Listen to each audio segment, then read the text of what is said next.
Bayangkan Anda terbangun di tengah kegelapan, terikat, dan menyadari bahwa orang yang paling Anda hormati adalah dalang di balik penculikan Anda. Itulah yang dialami Polwan Ayu, saat flash disk berisi bukti korupsi besar-besaran di tubuh kepolisian menjadikannya target buruan. Jaringan pengkhianatan yang ia hadapi bukan hanya soal uang haram, tetapi sebuah sistem yang didirikan di atas kebohongan masa lalu, bahkan melibatkan rahasia mengerikan ayahnya sendiri.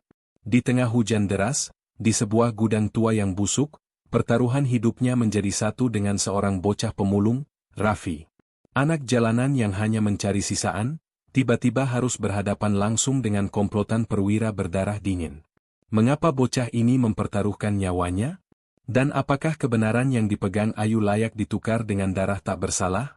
Ataukah pengorbanan Raffi justru akan mengungkap lapisan kontroversi terbesar dalam institusi tersebut? Hujan deras di luar markas kepolisian hanya menambah dinginnya ruang arsip yang lembab, tempat Ayu Prasetya seharusnya tidak berada. Dia seorang polwan muda, dengan keyakinan sekeras baja, yang masih percaya bahwa institusi tempat ayahnya gugur itu adalah benteng kebenaran. Malam itu, di layar monitor, keyakinannya mulai retak. Jantungnya berdentum mengikuti ritme rintik air yang memukul atap. Di layar berderet bukti transfer, logistik senjata gelap, dan nama-nama yang ditutupi kode. Setiap data menunjuk pada satu nama, AKBP Surya, atasannya, mentornya, dan orang yang selalu berbicara tentang integritas di televisi nasional. Ayu menelan ludah. Ia tidak hanya melawan Surya, ia melawan bayangan ayahnya sendiri. Ayahnya meninggal 7 tahun lalu, dikabarkan sebagai pahlawan, namun keheningan di sekitar kasus itu selalu terasa terlalu sempurna. Ayu menyalin data terakhir ke dalam flash disk kecil, daftar target yang harus diamankan, dan di sana, di antara nama-nama korban, ia menemukan catatan tangan ayahnya. Sebuah rahasia berlapis yang berbunyi, mereka tahu, Surya tahu. Aku harus memotongnya, atau dia akan memotongku. Rasa dingin menjalar. Bukan hanya Surya yang korup, tapi korupsi ini adalah warisan. Pagi menjelang, Ayu dipanggil. Ruangan Surya diselimuti aroma kopi mahal dan kekuasaan. Ayu, suara Surya berat, namun penuh harisma palsu. Kamu mencari tahu tentang masa lalu. Itu berbahaya. Ayu balas menatapnya, mencari kebohongan di mata yang pernah ia hormati itu. Saya hanya menjalankan tugas, katanya, suaranya tenang. Surya hanya tersenyum samar, senyum yang mencapai mata tapi tidak mencapai hati. Tugas, atau obsesi lama. Ia bangkit, bergerak perlahan, mencekik udara di antara mereka. Kebenaran, Ayu, adalah ilusi yang ditukar dengan ketenangan. Ayahmu memilih ilusi. Jangan ulangi kesalahan itu. 3 jam setelah pertemuan itu, kegelapan menelan Ayu. Tangan kasar, kain berbau kimia, dan mobil hitam tanpa plat. Ia terbangun di kursi reot di rumah tua yang lembab, terikat, sendirian. Tetes air menimpa lantai. Di kejauhan, ia mendengar langkah berat para penjaga. Bukan rasa takut yang mencekiknya, melainkan realisasi pahit, ayahnya tewas bukan karena tugas, melainkan karena kebenaran yang kini sedang ia pegang. Dia melanjutkan perang yang tidak pernah ayahnya menangkan, dan kini, dia akan kalah di tempat yang sama. Pengkhianatan itu berlapis, dan dia adalah korban yang terlambat menyadari. Saat Ayu meronta melawan ikatan, di luar dinding, di antara tumpukan sampah basah, Raffi berhenti. Dia mendengar jeritan lirih, dan yang lebih penting, dia melihat jejak sepatu bot yang familiar, jejak yang sering ia lihat di dekat markas kepolisian. Raffi bergerak di antara gelap dan basah. Di usia 12 tahun, ia telah melihat lebih banyak kepahitan daripada sebagian besar orang dewasa. Pemulung bukanlah profesi, itu adalah keadaan bertahan hidup. Ia tidak dibimbing oleh idealis melainkan oleh pragmatis. Setiap kaleng, setiap botol, adalah jaminan untuk hari esok. Malam itu, hujan membuatnya ekstra waspada. Gubuk reot di pinggir rel kereta adalah satu-satunya rumahnya. Ketika ia melewati rumah tua yang disebut angker itu, suara lirih, tolong, menusuk pendengaran. Raffi berhenti. Ini bukan hantu. Ini manusia. Awalnya, ketakutan mendominasinya. Namun, naluri bertahan hidup menguasai. Ia tahu, Menolong orang yang berkuasa bisa menjadi tiket keluar dari kotoran. Sebuah tawaran diam-diam. Ia mengintip dari jendela yang lepas. Seorang perempuan berseragam polisi, terikat. Ironis. Lambang kekuasaan terperangkap. Ia mengeluarkan kawat pemulung tipis yang biasa digunakan untuk memisahkan logam, alat yang didapatnya dengan susah payah. Dengan langkah senyap yang dilatih oleh tahun-tahun hidup di jalanan, ia menyelinap masuk. Bau apek, debu, dan karat menyambutnya. Ayu menoleh, matanya membesar melihat bocah kecil dengan karung goni itu. Air mata haru bercampur dengan rasa malu. Ia, seorang penegak hukum yang kuat, diselamatkan oleh seorang pemulung. Raffi berbisik, "Diam, Bu. Saya hanya mau menolong." Ia mulai mengait tali yang keras dan tebal. Tangannya gemetar, tapi fokusnya tajam. Ia menggesekkan kawat itu berulang kali. Tiba-tiba, suara mobil di luar. Jeda yang dingin. Langkah kaki berat mendekat. Raffi segera merayap, menahan napas. Pintu dibuka, dua pria bersenjata masuk, wajah mereka tampak lelah dan kejam. "Bos bilang, pastikan dia tidak kabur. Besok baru kita urus," kata salah satu pria. Mereka menyemprotkan cairan ke wajah Ayu, membuatnya kembali lemas, dan keluar lagi. Raffi tahu ia harus segera pergi. Ia tidak bisa membiarkan kesempatan itu hilang. Ia merayap keluar. Tapi sebelum melompat melalui jendela, ia teringat sesuatu. Di dalam karungnya, tersembunyi sebuah buku catatan yang ia temukan di tong sampah kantor polisi, berisi alamat kontak-kontak penting dari beberapa perwira. Ia berencana menjual informasi ini. Demi memastikan gerak cepat dan menghindari suara, Raffi terpaksa meninggalkan buku catatan berharga itu.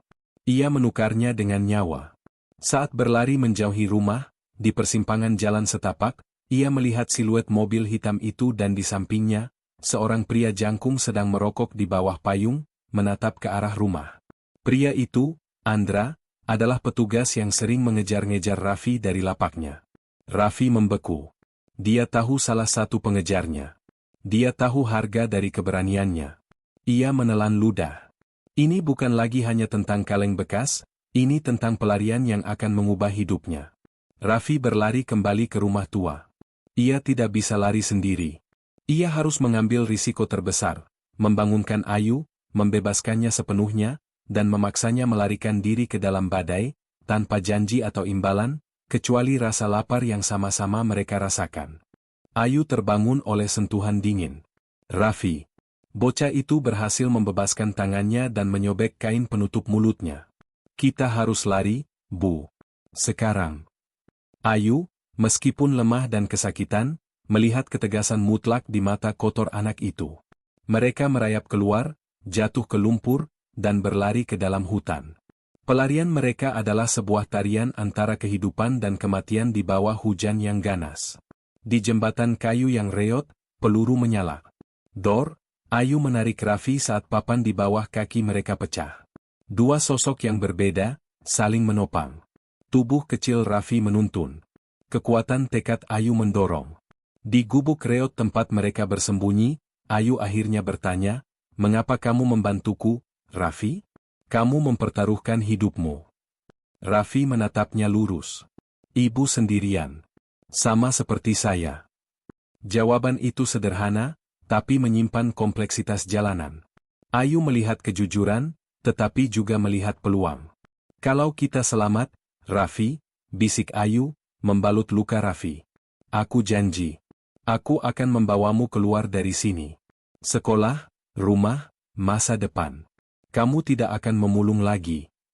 Raffi tidak segera menjawab. Ia menatap telapak tangannya yang kapalan. Tawaran itu adalah impian yang dibangunnya dari recehan. Ini adalah transaksi, bukan hanya hadiah. "Saya janji akan jaga ibu. Sampai data ibu terkirim," jawabnya, menetapkan syarat yang lugas. Aliansi mereka kini terjalin, pragmatis dan mendalam. Di terminal lama, yang sepi dan berlumut, Ayu mencoba memperbaiki ponselnya. Ia akhirnya mengirim pesan ke unit internal pusat, menyebutkan lokasi dan target Surya. Tepat saat ponselnya bergetar, 3 pria bersenjata masuk. "Ayu," sapa seorang pria dengan suara datar.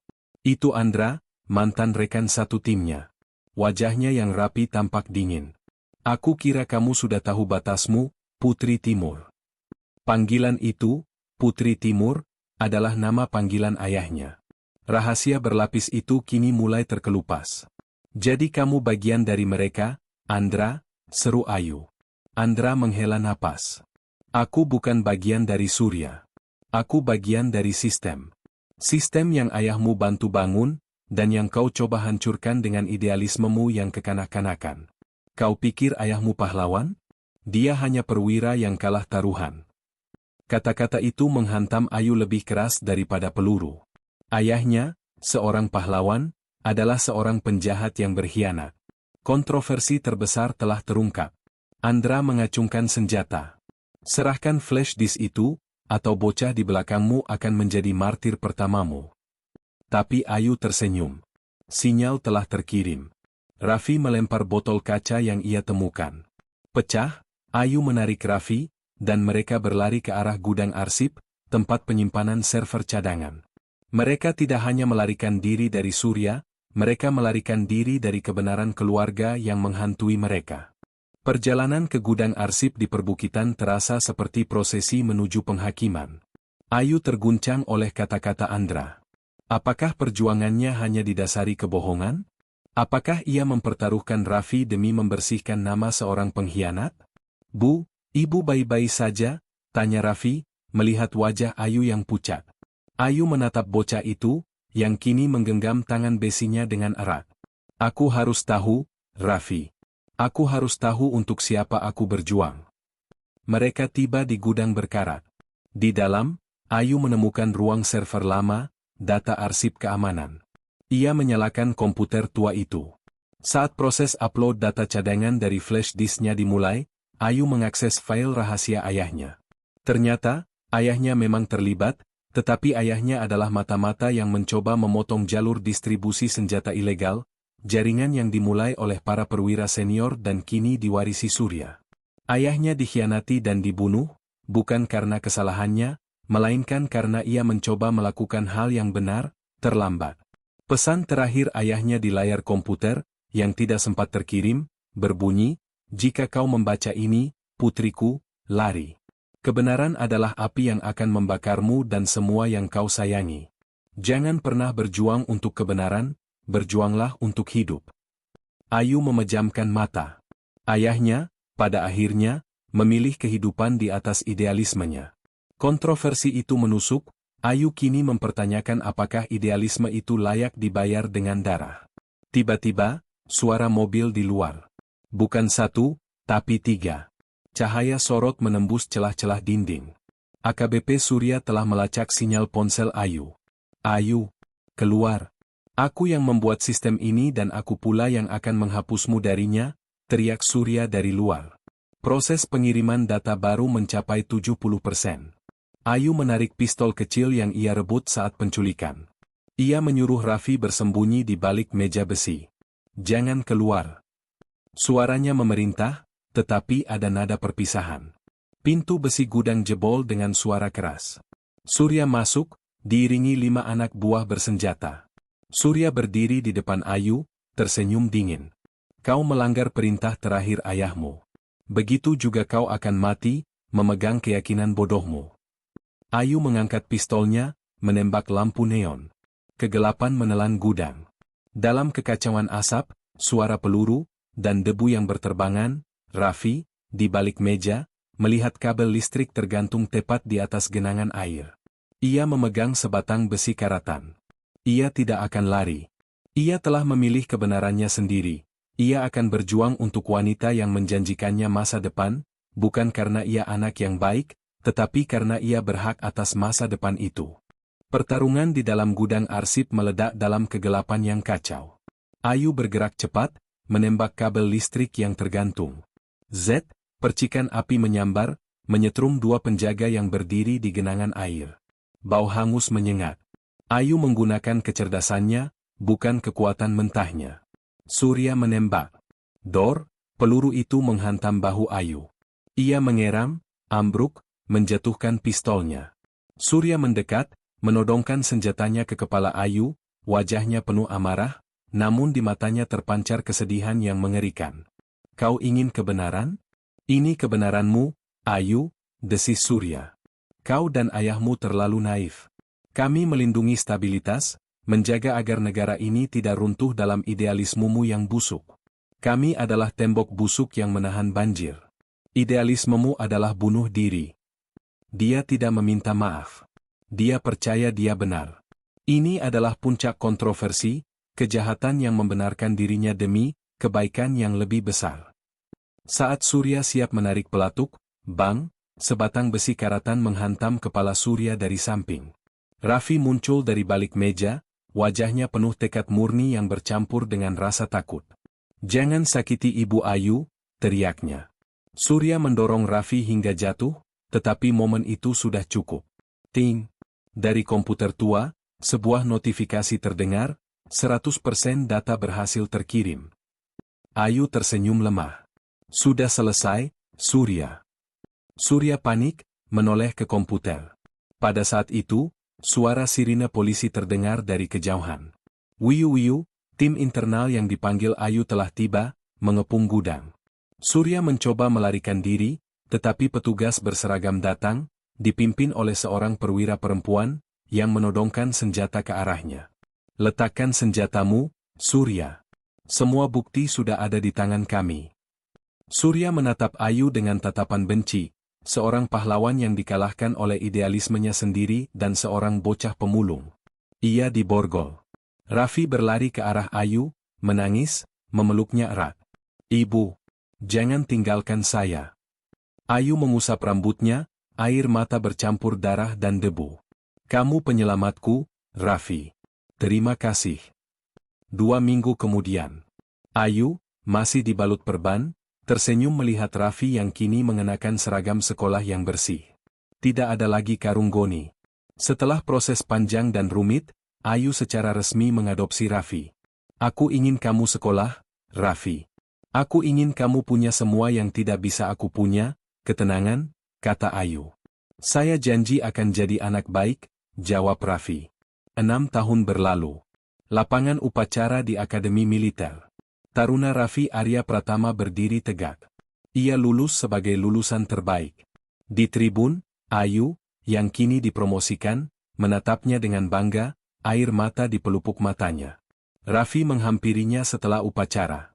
Ia bukan lagi bocah pemulung, melainkan perwira muda yang siap mengabdi.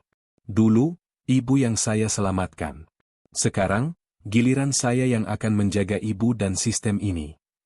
Ayu tersenyum, tetapi matanya memancarkan sedikit keraguan yang terpendam.